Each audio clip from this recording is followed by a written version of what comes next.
بسم اللہ الرحمن الرحیم۔ السلام علیکم۔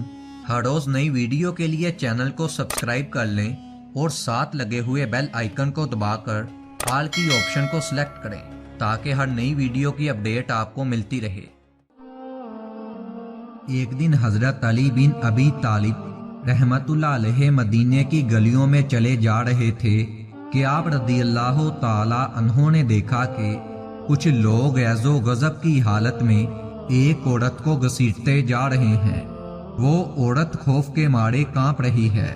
حضرت علی رضی اللہ تعالی عنہ نے پکار کر کہا، تم اس عورت کو کیوں گھسیٹ رہے ہو؟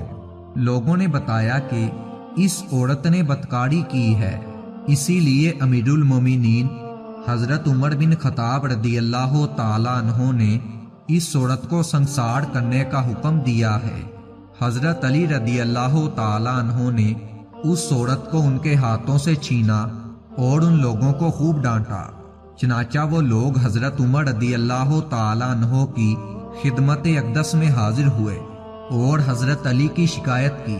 ان کی بات سن کر حضرت عمر رضی اللہ تعالی عنہ فرمانے لگے، علی بن ابی طالب نے ضرور کسی بات کے معمول ہونے پر ایسا کیا ہوگا۔ تم لوگ جاؤ اور علی کو میرے پاس بھیجو۔ ان لوگوں نے جا کر حضرت عمر رضی اللہ تعالی عنہ کا پیغام حضرت علی رضی اللہ تعالی عنہ کو دیا کہ وہ عمر رضی اللہ تعالی عنہ کے دربار میں حاضر ہوں۔ حضرت علی رضی اللہ تعالی عنہ دربار میں حاضر ہوئے۔ حضرت عمر رضی اللہ تعالی عنہ نے آپ رضی اللہ تعالی عنہ سے پوچھا، آپ نے ان لوگوں کو کیوں واپس کر دیا اور ان کو اس بدکار عورت پر حد قائم کرنے سے کیوں منع کیا؟ حضرت علی رضی اللہ تعالی عنہ نے جواب دیا کہ اے امیر المومنین، کیا آپ نے رسول اللہ صلی اللہ علیہ وآلہ وسلم کا یہ ارشاد نہیں سنا کہ آپ صلی اللہ علیہ وآلہ وسلم نے فرمایا، 3 طرح کے لوگوں سے قلم اٹھا لیا گیا ہے، یعنی کہ وہ بے قصور ہیں۔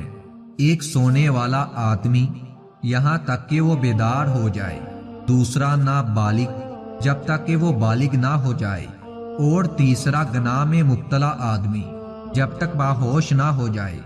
حضرت عمر رضی اللہ تعالی عنہ نے تبسم فرمایا اور حضرت علی رضی اللہ تعالی عنہ نے کہا کہ اے امیر المومنین، اس عورت کو کبھی دیوانے پن کا دورہ پڑتا ہے، ہو سکتا ہے کہ وہ آدمی اس کے پاس اس حالت میں آیا ہو کہ اسے دیوانے پن کا دورہ پڑا ہو۔ یہ سن کر حضرت عمر بن خطاب رضی اللہ تعالی عنہ نے اس عورت کو معاف کر کے اسے رہا کر دیا۔